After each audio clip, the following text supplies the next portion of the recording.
Thank you, Donald. Well, I'm here in Washington, D.C. on what has proved to be a pretty big day, because I'd planned tonight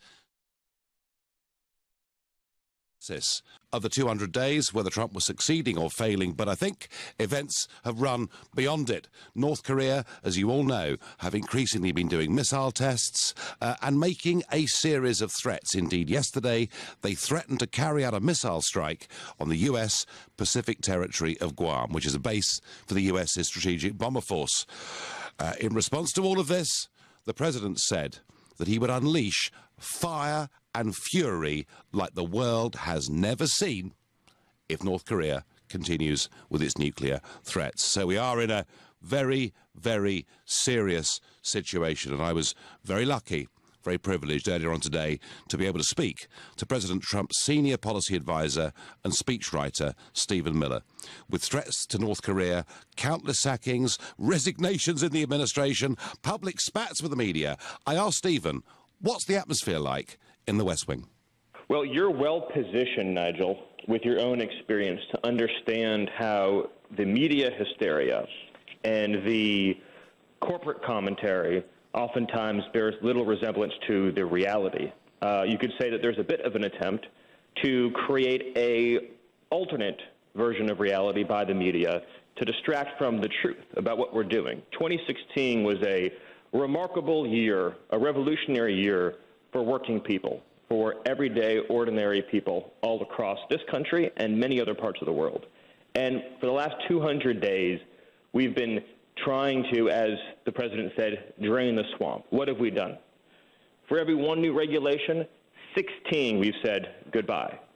At the Department of Justice, we've cleared away a lot of the old policies and started getting tough on prosecutions, tough on drugs, tough on crime, make our communities safer. Border crossings illegally on the southern border are down by record amounts. You've seen a complete change in our approach to trade and manufacturing policy, to tell other countries that we're not going to accept cheating and illicit practices, and begun a renegotiation of our trade agreements like NAFTA and take a hard look at how we deal with trade unfairness from China. So these are major changes to a broken system that's been broken for a very, very long time. And so I expect the corporate media to have negative things to say about it. And interestingly, it's in foreign policy in many ways where Donald Trump has surprised people, because when he was elected president, they said, oh, America's pulling up the drawbridge, it's not going to engage with the outside world. But clearly, with North Korea, what we've got is Mr. Trump saying so far and no further, and doing his best to get the Chinese and the Russians and others to effectively put some threats to North Korea. But tell me, just what kind of a threat does North Korea pose to America and the free world? Well, look, we all understand, as President Trump has articulated, the depth of the threat and menace that is posed by nuclear proliferation. And that's why the president is re-examining a failed strategy. The president inherited years of a failed strategy on North Korea, and we're living through the results now. And so, by definition, you have to change your strategic approach, your rhetoric, your entire thought process from the failed approaches of the past. And across the board, we've inherited a failed approach to a lot of foreign policy, foreign wars, and just our approach to engagement with the world has to be completely rethought. And that's what this president campaigned on, and that's what he's doing. And are the Chinese going to step up to the plate and help in stopping North Korea from expanding their nuclear capability? Well, I think one of the most important things that you've seen is the president being so clear, so publicly about China's responsibilities in this regard. And that in and of itself is a major change in America's approach to dealing with the issue. I don't want to forecast what the results of that may or may not be, but the frankness of the president's comments, the straightforwardness of his comments broadcast publicly about his expectations in that area, again, represent a new approach to how we're handling the issue, and we'll see what the results of that are. But I think what we can all agree on is the way that this and many other issues have been approached in the past haven't worked. In the case of the United States, what we've ended up with in a period of many decades is an approach to foreign policy in which we've seen increasing hostility and destabilization in many parts of the world, while at the same time a loss of our own economic production here in the United States. So for many folks in America, they've been wondering if how much longer we can sustain a lot of the approaches we've had in the past. And tell me, Stephen, your job as policy advisor, and I know that immigration is one of your big issues, and last week you rather famously clashed with a CNN reporter, but which was very entertaining for all of us. But I mean, ever since day one, have you ever been known, Nigel, to clash with any reporters or anyone else on the big issues of the day? I have clashed with virtually all of them repeatedly over the years, and it's entertaining to watch somebody else doing it. But, Stephen, you know, right from day one, you tried to put a travel ban in place. The judges attempted to stop you. You tried to get legislation pushed through Congress, and it's your own Republican Party, in the case of Obamacare, that voted you down. And what I want to know is, can this president be reconciled with his own political party? Well, I think there's no doubt that the president campaigned on a transformative restoration of the classic idea of America and the nation state. And that is a major change from what Washington's been doing for a long time. I've outlined some of the amazing gains we've made already, but you're correct. The system, if you look at the judiciary and other issues, is certainly primed to try to prevent that kind of change, although I will note that we had a favorable ruling from the Supreme Court recently on the refugee restrictions and the travel restrictions. That's very positive. But there's a realignment happening in American politics. It's the same realignment you see happening in many other parts of the world. You have everyday, ordinary working people who say this system hasn't delivered for me the way it was supposed to, that large-scale, uncontrolled migration has reduced the standard of living, that trade deals have benefited a small group of people living in a few big cities, but hasn't benefited the working people all over the rest of the country. You've seen an approach to public safety that has made cities unsafe and left people trapped in poverty, and a welfare state that is broken that traps people in dependency. These aren't right or left issues or Democrat-Republican issues. They're American issues. They're issues that resonate with people all over the country. These are issues, of course, that Trump voters picked up on, and that's why he became the president. But my question to you is, why is it you've got members of the Senate and members of Congress who were there as Republicans who simply don't seem to share these values? My view, to put things in a simple frame, is this. There's two kinds of issues in this world. Issues that can only succeed in the dark of night, and issues that can only succeed in the bright light of day. The Trump agenda, the American agenda, is the latter. The more sunlight that bakes into these issues, the better their prospects become by the hour, by the day. Sunlight is our absolute best friend. The more we are talking publicly about immigration and border control, about public safety, about welfare reform, about historic tax cuts, the more we're talking publicly about these issues, the more the momentum for them is unstoppable and ultimately inevitable. And in that sense, I'm an eternal optimist. But more importantly, the President of the United States, the Commander-in-Chief of this country, is deeply optimistic about these issues and the future of America. Okay, and tell me something. The President, your Commander-in-Chief, he's a 71-year-old man. He's worth many, many billions of dollars. He clearly has an incredibly close relationship with his family, his children. He loves playing golf. He's rather good at it by all accounts, and he owns golf courses all over the world. And yet here he is, as president, taking a daily battering, a battering from the media, from the Democrats, and even from people like John McCain on his own side. How is Donald Trump bearing up 200 days into this job? Well, first of all, the president is a fighter. If you want to sum up the president in one word, that would certainly be a good word to use. And he, right now, is relishing the opportunity to go to battle on behalf of what he termed the forgotten men and women of the country. It's what he thinks about when he wakes up in the morning and when he goes to bed at night, and that's his focus, and he's relishing that battle. He's taking enormous pride in the gains that we've made, and he's loving having a chance to spend time with the people whose lives are improved by these policies, whether it's time spent with the veterans, whether it's time spent with the police officers, time spent with the factory workers. This is something that brings him profound joy, to spend time with the everyday, ordinary people who are benefiting from the new policies we're putting into place. And so he's loving his job, and he's loving the chance to do what he campaigned on. Now, General Kelly has, I'm told, taken charge of the West Wing, and there's going to be a new sense of discipline. Does this mean that we'll expect to see Donald Trump tweeting rather less than he has been in the last couple of months?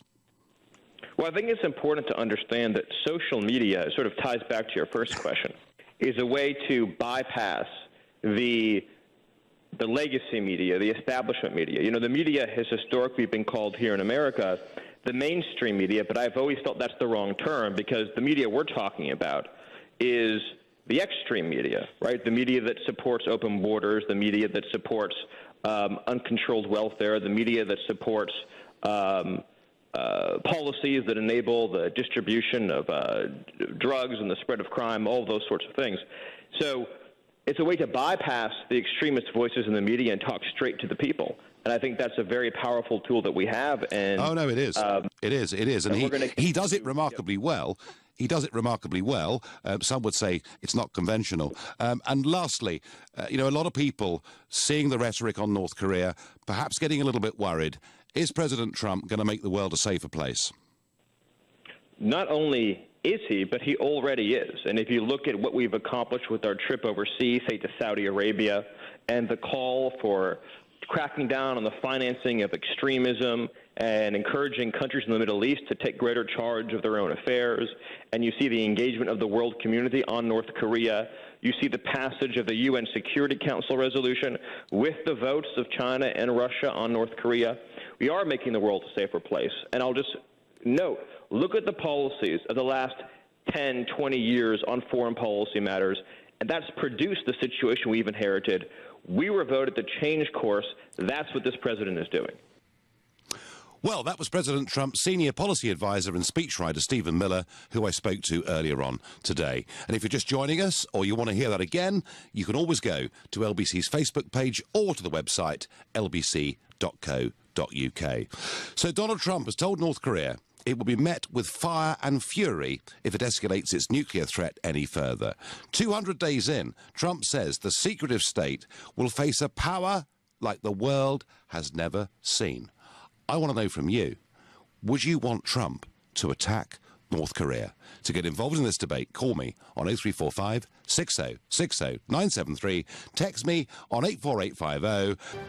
Well, that was an exclusive interview for the UK with Stephen Miller, senior policy advisor and speechwriter to President Trump on this very big day, I think, in global politics. Trump simply could not have been clearer when he said to the North Koreans, if they escalate their nuclear threat any further, they'll be met with fire and fury like the world has never seen. And then, of course, the North Koreans saying that they would launch a strike against the US territory of Guam. So it is very serious stuff. But I want to know from you, would it be right in this situation for Trump to attack North Korea? And my first caller this evening on this subject is Nigel from Chadwell Heath. Good evening, Nigel. Yeah, good evening, Nigel. Now, as far as this matter is concerned, these bellicose threats from this King Jong were nothing new. We've been having them for some years. This is the first time I've heard a specific threat against an American territory, a named piece of American territory. Yes, absolutely. If he is foolish enough to act in this way, then of course there will have to be an overwhelming response. I hope it can be dealt with in a non-nuclear fashion, but it must be sufficient to remove him from power. We simply can't allow this man to carry on. Whilst he's there, my experience of life, for what it's worth, and it may not be worth a lot, is this. When people repeatedly threaten things and keep on threatening things, eventually they do it. Because otherwise they simply look foolish. I very much hope he isn't that foolish. And I do think, as far as President Trump is concerned, he's not a diplomat by nature. He's a man who speaks his mind. Now, you can think whether that's right or whether that's wrong.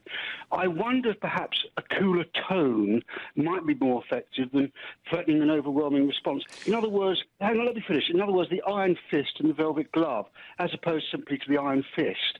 It may Donald is. Don't know.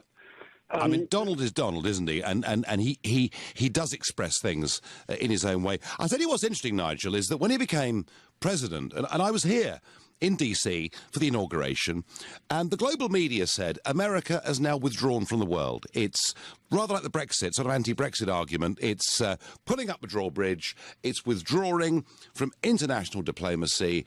It's becoming isolationist. And actually what you've seen over North Korea is quite the reverse of that. And I do understand your comment that the words he uses, they are incredibly strong words. But Nigel, I want to make this point to you, that Trump is not doing this in isolation. In fact, far from it. What he's trying to do, and OK, I'm putting his side here, folks, but what he's trying to do is to get an international effort to stop this mad Kim, as many of us see him, from escalating the nuclear threat further. And we did get, over the course of this weekend, the UN Security Council voting unanimously to impose strict new sanctions on Pyongyang, and that includes, Nigel, China and Russia.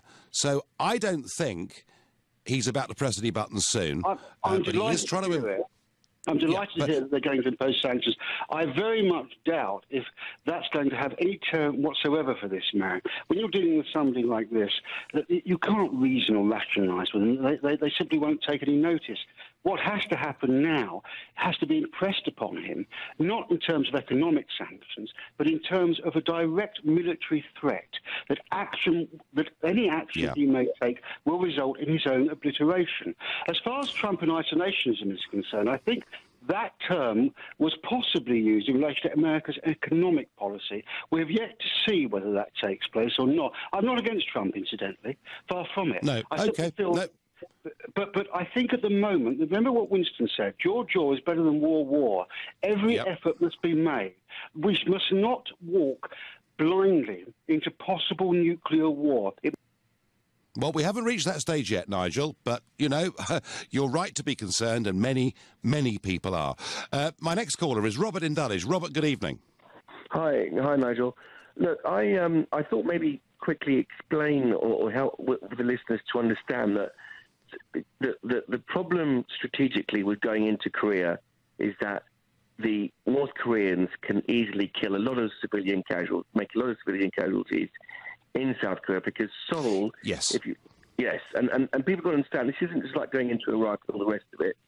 Whatever happens, there will be mass civilian casualties, because I think the North Koreans have got something like 100,000 guns, conventional weapons, trained on Seoul, which is a highly, very high. That's absolutely right, and they could literally press a button and do it. You're absolutely right. Right. So the problem is, and that's always been a problem there, actually. Now, we saw Bill Clinton 25 years ago told us he made the world a safer place in terms of Clinton. We've watched the Obama administration as this unfolded, and here we get Donald Trump, who is left holding the hot potato. And, it's very easy for us to sit here in Europe and say, well, you've got to do something now, President, because if you don't, you'll be dealing with a man who it looks like quite soon is going to have a nuclear capability. And any way you cut this, as a trader, you are better off dealing with a guy when he hasn't got the nukes yet than when he has, right? Is there a parallel? Is there a parallel, in your opinion, between this and what a German chancellor was saying and doing in the 1930s? I mean, I actually think yes, but I don't think I think Kim Jong-un is actually, I think he's genuinely mental. I mean, of course, Hitler did terrible. Well, I'm not sure Hitler was too stable, was he? No, but I think that Hitler, there was a method in his madness. This guy, if he doesn't like you, boom, you just get executed. I mean, maybe he's heading that way, Maybe they start off with some sort of logic and they go completely off the rails. But you would advise caution, Robert, in this situation, yeah? No. I think we've got to do something. I think Trump, unfortunately, is the guy. But what's scaring me what's worrying me almost as much? I mean, sitting in Europe, I can say that. What's worrying me more is you've got people who are still attacking Trump, still making jokes about him, and we're on the brink of about to go to task with a nuclear war. I mean, everyone's got to grow up. I expect my politicians and the media. No, well, we all need to grow up, and actually, this is not a time for much levity. It's a very, very serious day. Robert, you're absolutely right in saying that. On text and tweet I get, North Korea won't stop these threats and will keep on going until they fire a missile onto American soil. So the president has no choice but to defend his country. On Facebook, Debbie says, if you want to stop wars, redistribute the wealth worldwide. Well, Debbie, that's a lovely, idealistic idea, but you know what? It ain't going to happen. Robert says attack is the best form of defence. Martin says he has no right to attack whatsoever. And Roger says, do you risk doing nothing and allowing Kim Jong-un time to develop even more powerful weapons that could one day kill millions of people living in major American cities? Better to act now and take him out for good. Well, Trump has certainly made those threats. I wonder what Rufus in Woolwich makes of Trump and what he said about North Korea. Hello, Nigel.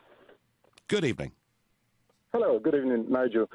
Just to say, I've never agreed with you. I've never agreed with Donald Trump.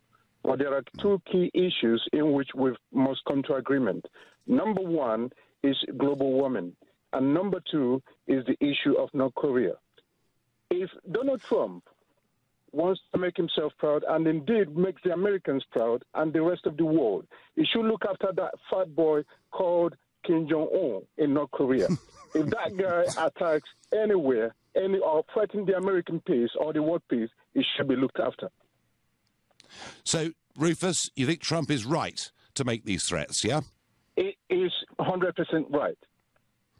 100% right. And isn't it good news, Rufus, that he's not on his own and that the UN Security Council unanimously voted for tougher sanctions, which I think is a move in the right direction. And what Trump, Rufus, has tried to do here, he's actually trying to get the international community together as one. Maybe in some ways, despite people's dislike of him, in some ways, actually, isn't Trump behaving like a statesman in this? I totally agree with you, and I must say I'm a fan of Obama, but in terms of North Korea, Obama is a pure disgrace. It's a total disgrace to mankind. He should have taken care of this guy. This is one of the countries that George Bush called the axis of evil, and indeed, he is an axis of evil. Rufus, you've made your points very clearly and very beautifully. I'm here in Washington, D.C. on a day when the war of words between North Korea and President DJ Trump has reached a level that many people I've spoken to in this city this morning really are beginning to fear that perhaps military conflict may not be too far away. We were lucky to get an exclusive UK interview with Trump's senior policy advisor and speechwriter, Stephen Miller, earlier on. We played it in a show. If you want to hear it again, or you haven't heard it at all, go to LBC's Facebook page or go to the website lbc.co.uk and get the West Wing's take on what is happening here. On Twitter, I get a war may in the end help those poor citizens in North Korea and bring them out of the hell they live in. That's what Chris says. Well, Chris, that may be true, but I wonder at what cost.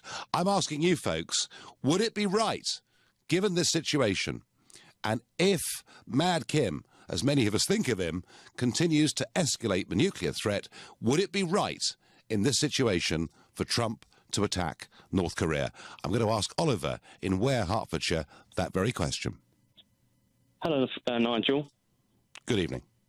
How are you? I'm all right, but I'm all right. But it's I have to say I've met a lot of people today, taxi drivers, people serving lunch, who are genuinely worried about this situation. And I understand, and actually this is an issue of global politics that's, pervading our daily life. I have two very quick points to make. Firstly, my belief is that if the Americans dropped a non-nuclear bomb on Pyongyang, that would solve the problem because, as I'm sure you're aware and Mr. Trump is aware, Pyongyang is where the political body of North Korea lies. And I believe if you destroy that, that you would end the problem, because not all of the people in North Korea, I believe, actually believe in the Kim Jong-un and the Un regime, and probably haven't done for a long time. But Oliver, it would take more than one bomb, wouldn't it? Oh, no, I understand that. But if we look at what the Americans dropped in Iraq a few months ago, the mother of all bombs. Now, the Moab, yeah. Yeah, the Moab, yeah, thank you. If you drop that in Pyongyang, and obviously you would take out the Un dynasty and you would take out the, military advisors, I think that would solve the problem, because I'm sure that you can't surely say that everyone in North Korea believes the propaganda that is being peddled out on a day-to-day basis, and also as well with what the South Korean people have been doing over the last few years, sending balloons with basically information about how the North Korean regime is, basically indoctrinating them with false beliefs. But that's one point. But another point that I'd like to quickly make, because I know we're probably running out of time, is that during the Cold War there's a theory called mutually assured destruction, and I believe that probably will still, play out now in this war of words between Mr. Trump and Kim Jong-un. The policy advisors in Pyongyang and also in America all know that if North Korea did drop a nuclear bomb in Guam, where they're talking about potentially doing so, that the Americans would strike back with double the ferocity. Now, I'm sure that Kim Jong-un must realise if he does that, he'll risk destroying the dynasty and the country that he and his predecessors wanted to build up. So I really think that the theory of mutually assured destruction will continue to restrict both sides from actually engaging. Well, Oliver, mutually assured destruction works provided you're dealing with a rational actor. I wonder, is Kim a rational actor? Well, some of your previous callers said that he's a madman, and I tend to agree with them wholeheartedly. But obviously he will have advisors, like all political individuals and political leaders do in this world. And they'll probably be telling him that if he drops a nuclear bomb, whether it be on Guam or whether they, are able to develop a nuclear warhead that can fit into an intercontinental ballistic missile, if they do that, they know that they will get a nuclear strike with double the ferocity. So really, my belief is that whilst this is a serious situation, this is currently just a war of words. OK, Oliver, and if you were Donald Trump, you would be tempted to drop conventional weapons on the regime in their capital, yeah? Of course, yeah. Thank you very much indeed, Oliver, with a strong view there. Matt in Chelmsford. Good evening, Matt. Hi, Nigel. So what should Trump... Come on, you're Donald Trump, Matt, for the next minute and a half. What would you do? Well, I wouldn't attack conventionally. I wouldn't attack with any sort of nuclear forces. I just wanted to buttress a few points been made. You say he's not a rational actor, that's fine, but he's actually following quite a rational game theoretic and neo-realist sort of perspective and outlook on international relations. It's the only effective method and strategy he has to retain his regime. He looks around the world and sees Libya, they get rid of their weapons, take out Gaddafi. Saddam Hussein, even when he gave up most of his weapons in the 1990s, they take him out. It's the only rational, obviously I don't support it at all, but it's the only rational strategy that he has to maintain it. And it's gone too far now. And unfortunately, the sad fact is that the negatives far outweigh the positives if you're going to try and take him out. You can't take him out conventionally whatsoever because they have strategically placed bombs everywhere. It is a completely indoctrinated society. If you take out the leadership, how can you be sure there won't be someone there with their finger on the bomb and launch the weapons?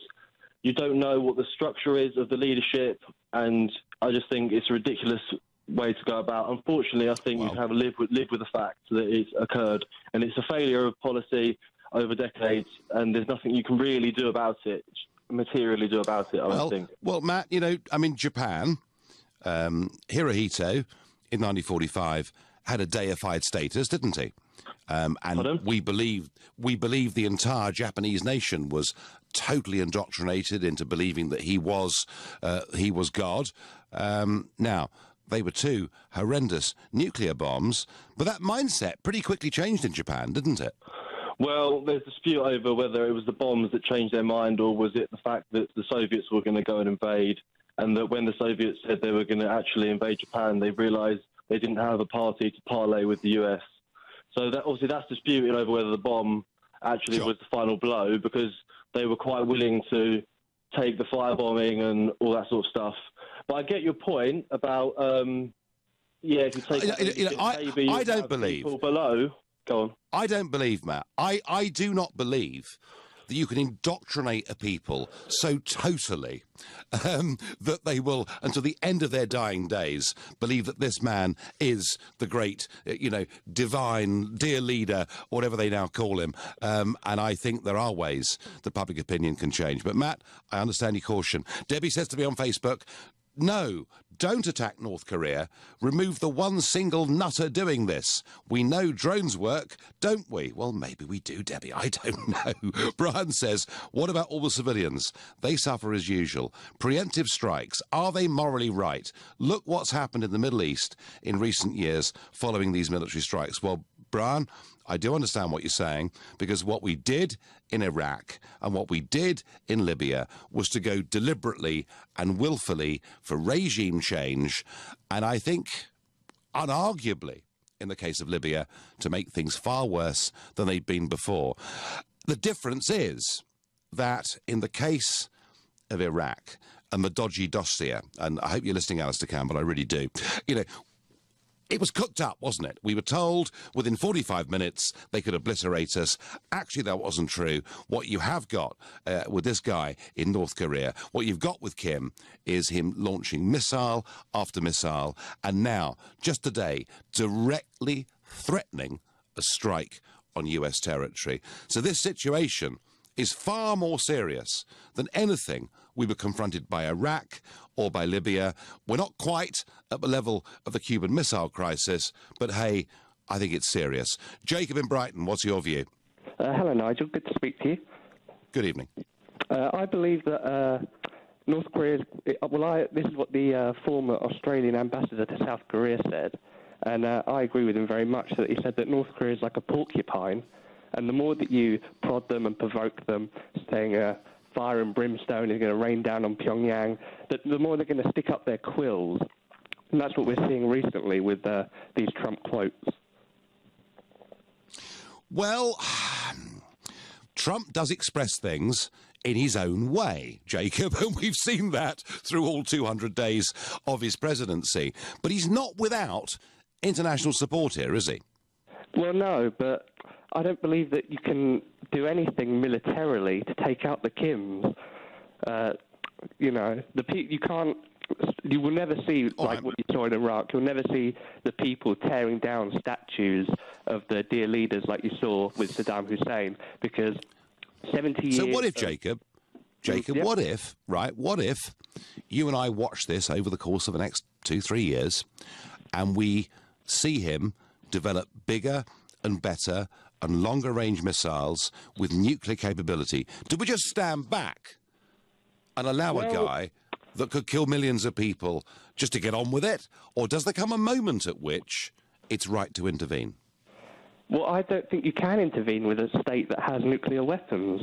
I mean, you can't imagine intervening in Mao's China in the 70s because they had nuclear weapons. But the point about North Korea is they haven't yet fully developed their capability. Is it not an argument that maybe what Trump wants to get the international community to do is to nip this in the bud? Well, I think it's a bit late for that. I mean, the people there will never support any outside regime change.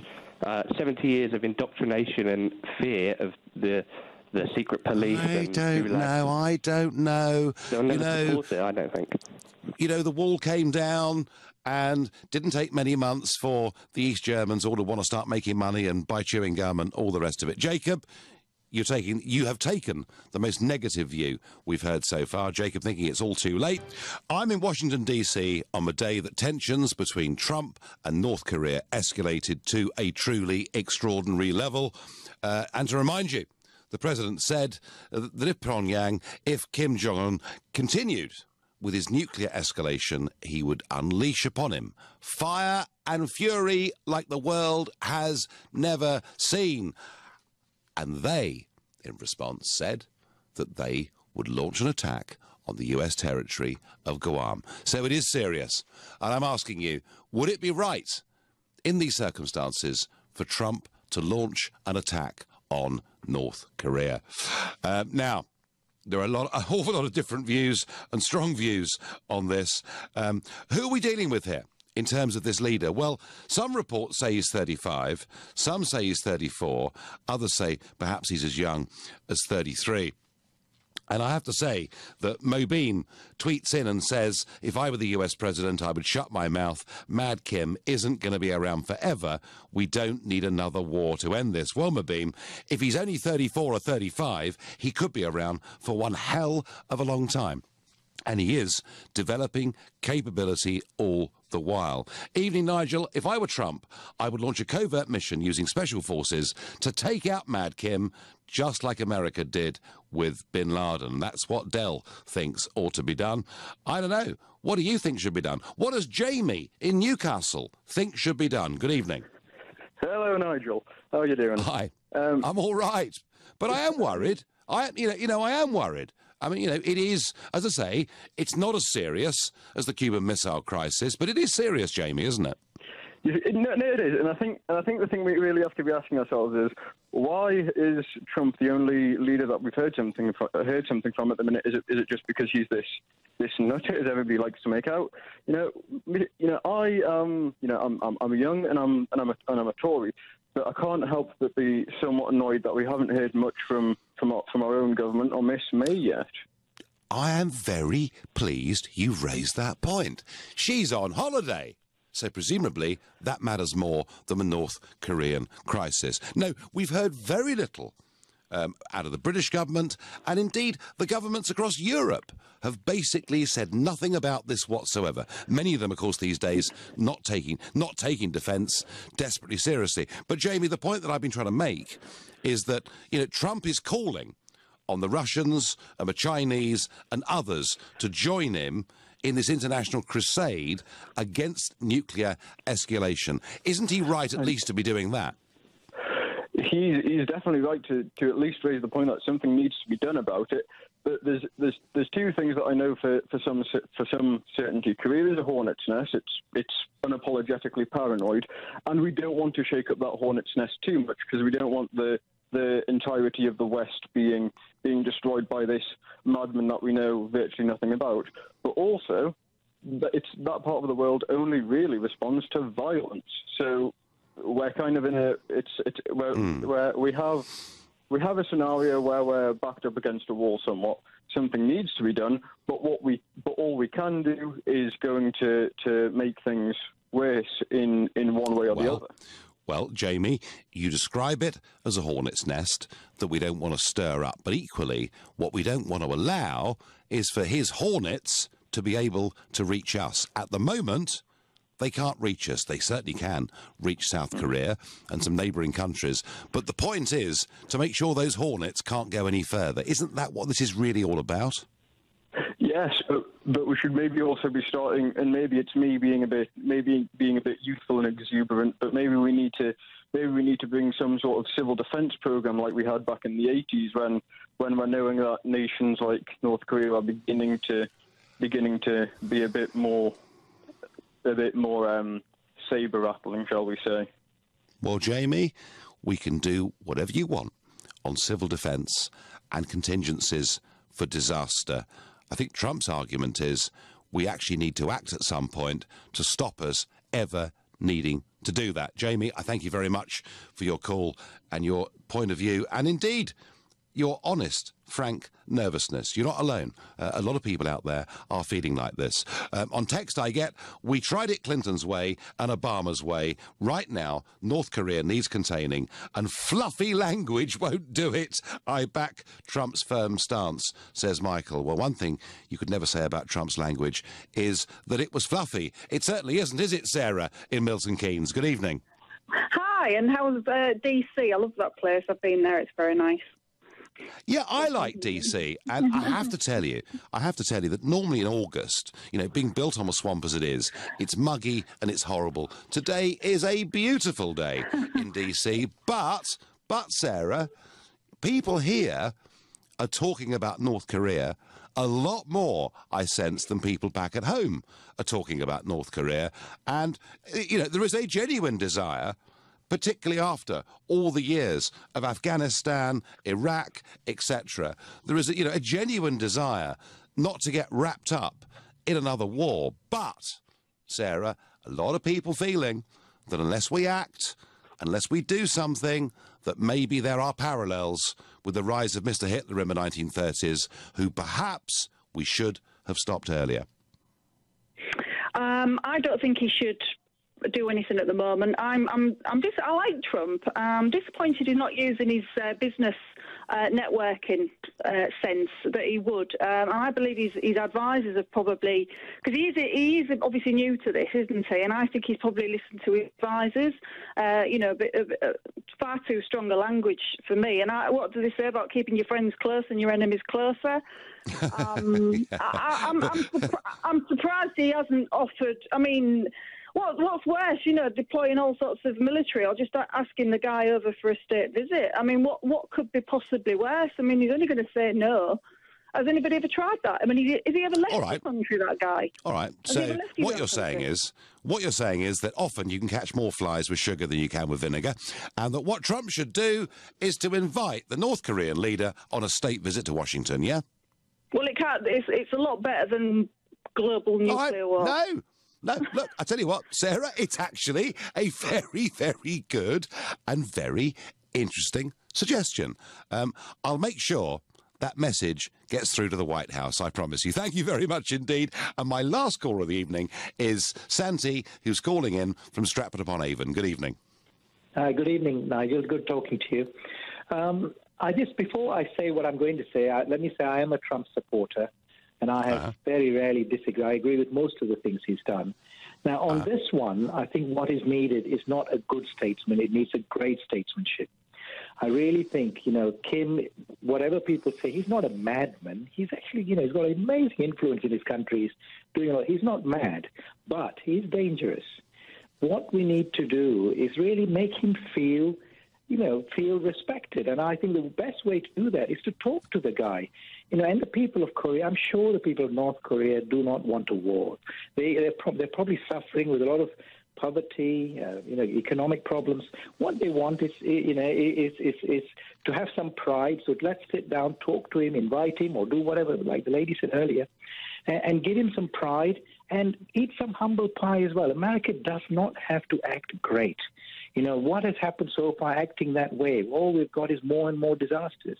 Let's change it a bit. America is so great that it can afford to eat humble pie and act a little bit in a different way, Okay. No, Santi, listen, thank you for that point of view. And the last 2 points of view there, saying, look, before we start pressing buttons or doing anything, let's have an attempt at being reasonable, and maybe if we do that, we'll show the North Korean people, despite the propaganda that they get, that we are actually reasonable people. Well, you've been listening to the Nigel Farage Show here from Washington, D.C. today. I want to remind you that earlier on we had an exclusive UK interview with Trump's senior policy advisor and speechwriter, Stephen Miller, who talked to us about the real reasons why Trump is threatening North Korea. And you can listen to it by going to LBC's Facebook page or going to the website lbc.co.uk.